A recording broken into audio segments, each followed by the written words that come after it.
चार एंट्रीज हैं जो मुझे लास्ट क्लास से ही रिलेटेड है और आपको करानी है आज। सबसे पहला होता है स्टार्टेड बिजनेस विद कैश। अगर मैंने बिजनेस कैश के साथ शुरू करा तो क्या एंट्री होगी? तो देखो, हम लोग ये देखते हैं कि अगर कैश के साथ बिजनेस शुरू करा तो बिजनेस में कैश आ रहा है।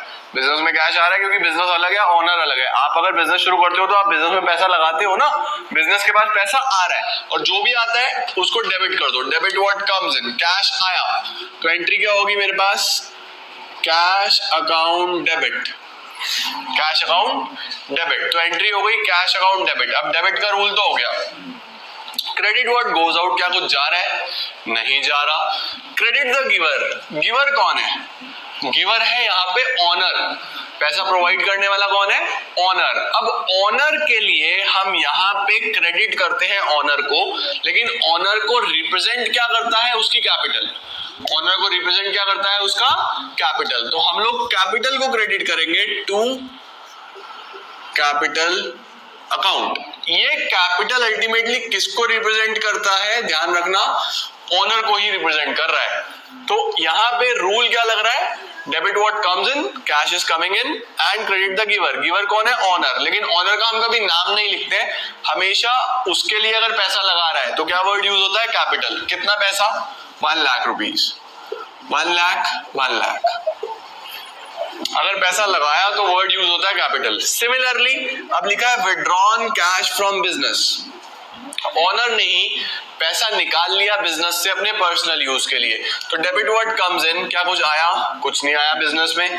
डेबिट द रिसीवर, जिसने पैसा निकाला है वो कौन है? फिर से ऑनर है, लेकिन ऑनर का नाम तो कभी लिखते नहीं है बिजनेस में। आपको ध्यान रखना है कि बिजनेस में हम कभी भी यहाँ पे ऑनर का नाम नहीं लिखेंगे।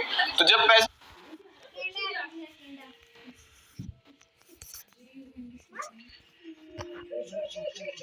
इंट्रोड्यूस करा तो ऑनर के लिए वर्ड यूज हुआ था कैपिटल। अगर विड्रॉ करा तो ऑनर के लिए वर्ड यूज होगा ड्रॉइंग्स। Drawings account debit. अगर उसने अपने पर्सनल यूज के लिए पैसा निकाला तो रिप्रेजेंट करता है ऑनर को क्या? ड्रॉइंग्स। तो एंट्री होगी drawings account debit to cash account. Sir cash account credit क्यों हुआ? अरे भाई, बिजनेस से कैश जा रहा है ना। जब बिजनेस में पैसा लगाया था तो कैश आया था, डेबिट व्हाट कम्स इन। निकाला तो कैश जा रहा है, क्रेडिट व्हाट गोज आउट। जो जाता है उसको क्रेडिट कर दो। यहाँ पे हमारे पास एंट्री हो गई drawings account debit to cash account. Narration यही लिख देना, being business started with cash, being cash withdrawn from business for personal use.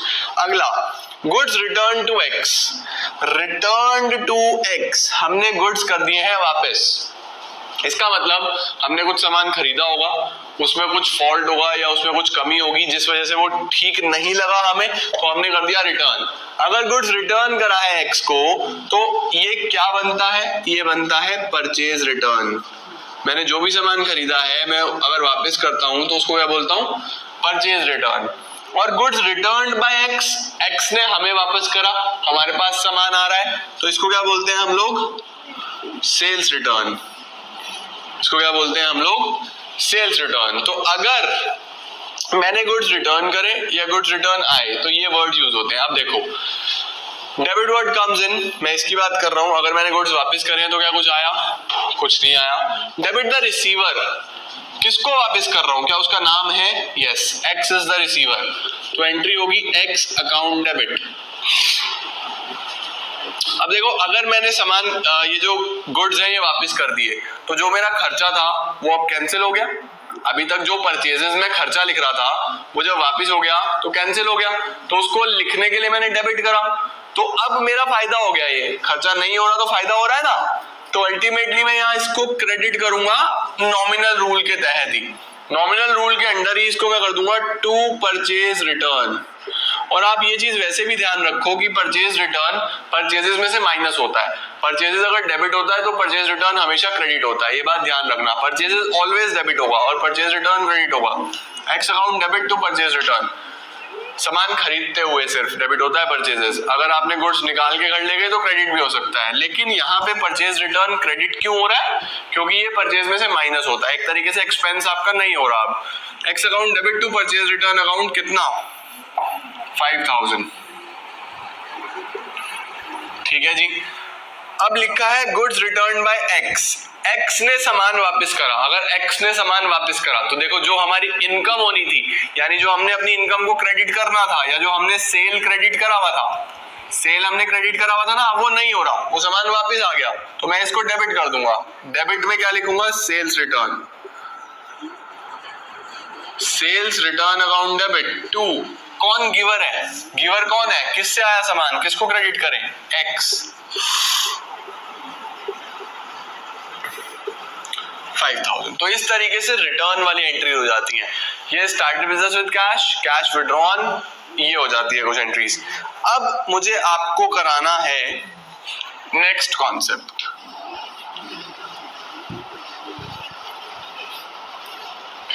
ये हमारे बेसिक रूल्स हो गए। आज जो हम कॉन्सेप्ट करने वाले हैं वो है डिस्काउंट। डिस्काउंट में ध्यान रखो, there are two types of discounts. एक होता है ट्रेड डिस्काउंट और एक होता है कैश डिस्काउंट।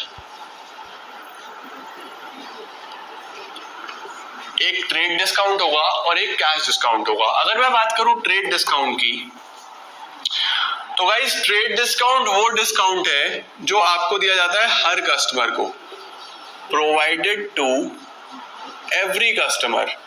हर कस्टमर को हम लोग ये डिस्काउंट प्रोवाइड करते हैं, इसको क्या बोलते हैं? Trade discount. Provided to only those customers. Cash discount सिर्फ उन कस्टमर्स को देते हैं who makes payment in cash. जो पेमेंट किस में कर रहे हैं? कैश में। यानी ये तो हर कस्टमर को मिलेगा ही मिलेगा, ये सिर्फ उसको मिलता है जो पेमेंट किस में करते हैं? कैश में। अच्छा जी। It is deducted from cost price. ये हम कॉस्ट प्राइस में से माइनस कर देते हैं।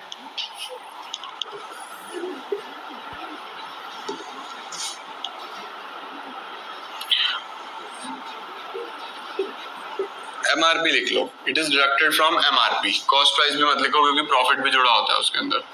एमआरपी लिख लो, it is deducted from MRP. It is deducted after trade discount. ये ट्रेड डिस्काउंट के बाद डिडक्ट होगा।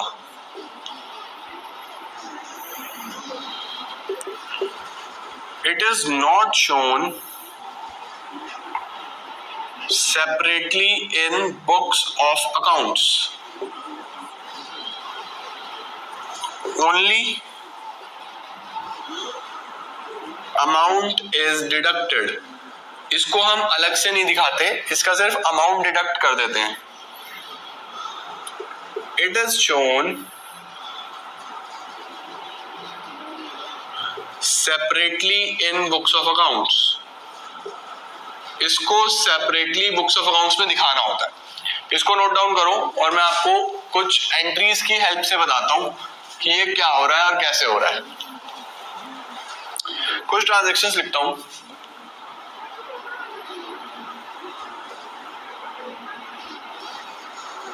Purchase goods from X 10,000,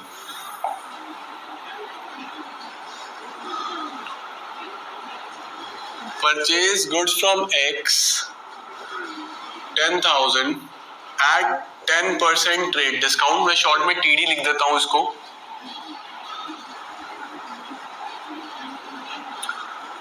Purchase goods from X 10,000 at 10% cash discount. इसको आप जल्दी जल्दी से नोट डाउन कर लो और फिर मैं आपको तीनों की एंट्रीज कराता हूं। गाइस सबसे पहले मतलब समझ लो। देखो ट्रेड डिस्काउंट वो डिस्काउंट है जो बेसिक ट्रेडिंग में यूज करा जाता है कि मैं अपनी सेल बढ़ाने के लिए डिस्काउंट दे रहा हूँ। डिस्काउंट का मतलब क्या होता है कि सामान को कुछ कम प्राइसेस पे बेचना। सपोज कोई चीज 100 की है, मैं कह रहा हूँ कि ये मैं आपको 95 में दूंगा। क्यों? क्योंकि इसमें से मैंने 5 का डिस्काउंट माइनस कर दिया, आपको मैंने 5 रुपीज का डिस्काउंट दिया। तो अगर आप अपनी सेल बढ़ाने के लिए नॉर्मली डिस्काउंट दे रहे हो तो उसको क्या बोलते हैं? Trade discount. लेकिन कई बार ऐसा हो जाता है कि हमारे पास कोई कस्टमर आया, वो सामान लेके चला गया। अब सामान लेके जब वो चला जाता है तो उसके बाद पता नहीं उसके साथ क्या हो जाए, उसका एक्सीडेंट हो जाए, कुछ हो जाए, तो सेलर ये कोशिश करता है कि पैसा किस में मिल जाए, इमीडिएटली कैश में मिल जाए, क्योंकि अगर उधार दिया तो हो सकता है कि कस्टमर की सिचुएशन ऐसी ना हो कि वो पैसा दे पाए, भले वो देना चाहता हो लेकिन उसका एक्सीडेंट हो जाए, वो बीमार हो जाए, नहीं दे पाए तो क्या होगा। तो इस केस में सेलर ये चाहता है कि पेमेंट किस में हो, कैश में हो। तो कैश में लेने के लिए ट्रेड से अलावा एक्स्ट्रा डिस्काउंट दिया जाता है, उसको क्या बोलते हैं, कैश डिस्काउंट। तो ट्रेड तो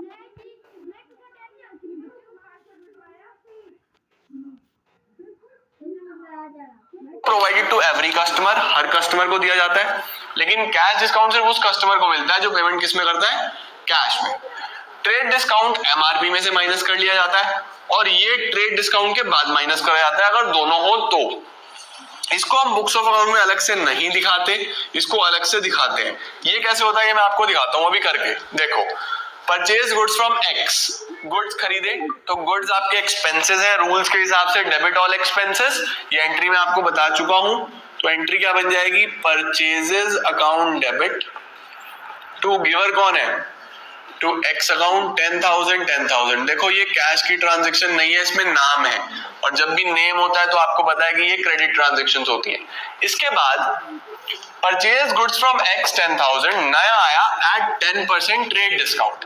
हमने सामान तो खरीदा है 10% 10,000 रुपीज का, लेकिन हमें उस पर डिस्काउंट भी मिला है। अब मुझे बताओ कि एंट्री तो सेम होगी कि अगर मैंने सामान खरीदा है तो एंट्री हो गई purchases account debit to X account, ये मैंने सामान खरीद लिया, लेकिन क्या मुझे सामान इस बार 10,000 का मिला है या कुछ डिस्काउंट भी मिला है, कुछ डिस्काउंट भी मिला है। अब क्या हम इस डिस्काउंट को अलग से दिखाएं यहाँ पे डिस्काउंट लिख के कि मुझे ये डिस्काउंट है, तो ट्रेड डिस्काउंट को अलग से नहीं दिखाते, it is not shown, only amount is deducted, सिर्फ अमाउंट को माइनस कर लो। जैसे सामान 10,000 का था तो इस पे 10% ट्रेड डिस्काउंट अगर मिला तो 1,000 माइनस कर लो, वैल्यू कितनी हो गई 9,000। ये एंट्री ही किससे कर दूंगा, 9,000 से। तो मैंने ट्रेड डिस्काउंट को अलग से लिखा नहीं कि मुझे डिस्काउंट मिला, मैंने बस अमाउंट में से माइनस करा और एंट्री किससे कर दी, 9,000 से कर दी। लेकिन अगर यही कैश डिस्काउंट होता तो उसको अलग से दिखाना पड़ता, इट इज शोन सेपरेटली। कैसे, ये देखो, गुड्स खरीदे, purchase goods from X 10,000 at 10% cash discount. अब सबसे पहले तो आप एक बात समझ लो, बहुत ध्यान से मेरी बात को सुनना।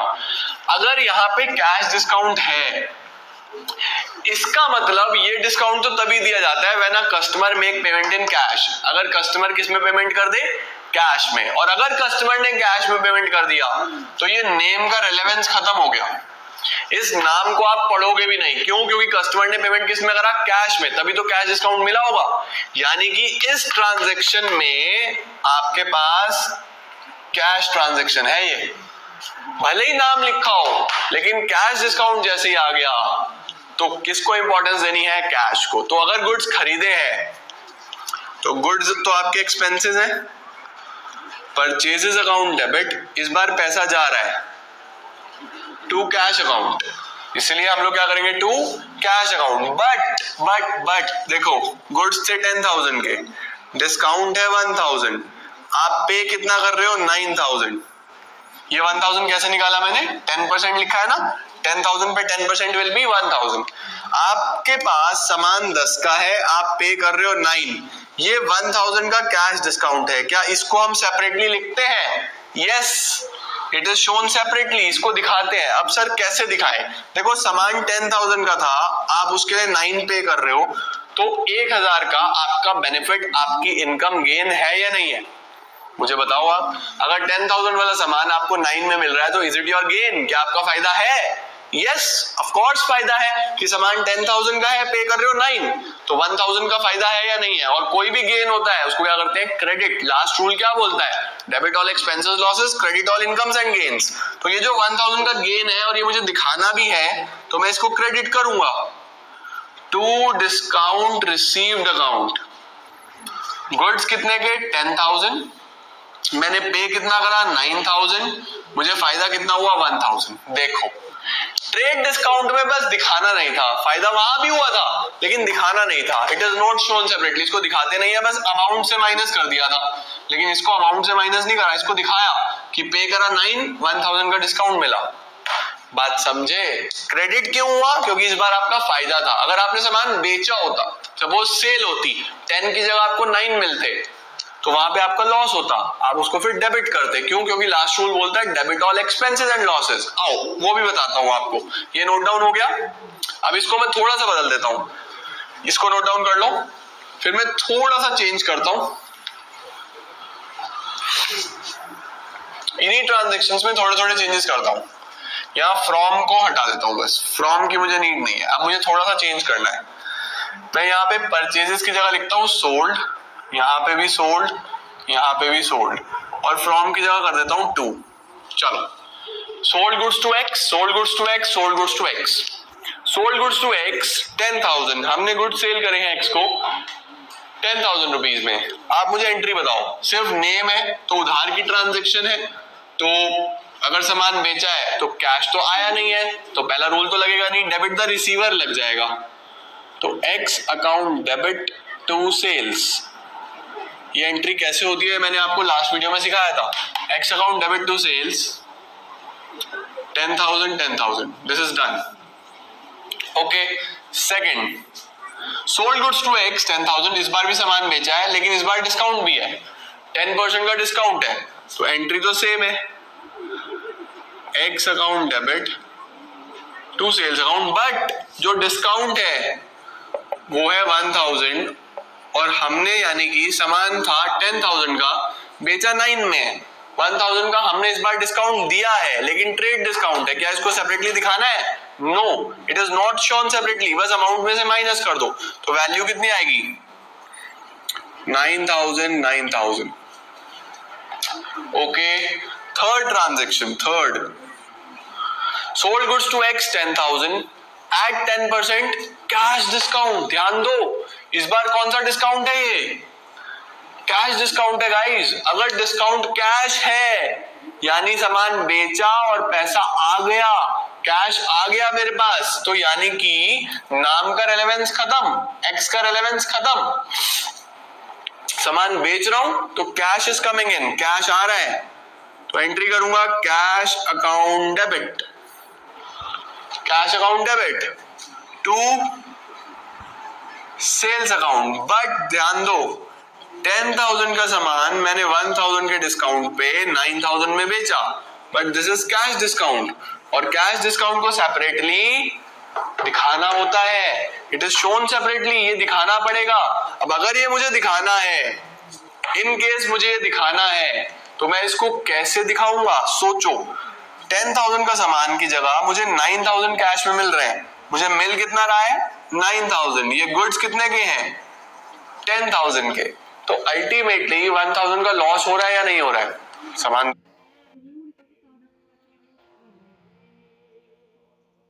10 का मिल रहा है, नो, 1 का लॉस हो रहा है, और सभी लॉसेस क्या होते हैं? डेबिट होते हैं। लास्ट रूल क्या बोलता है? Debit all expenses and losses.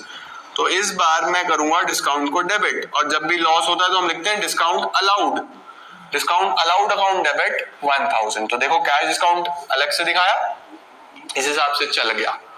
बात समझे? ट्रेड डिस्काउंट अलग से नहीं दिखाते, कैश डिस्काउंट दिखाते हैं। क्लियर हुआ गाइस? समझ में आई आपको ये बात? इस तरीके से हम लोग डिस्काउंट की एंट्रीज करते हैं। Is it clear?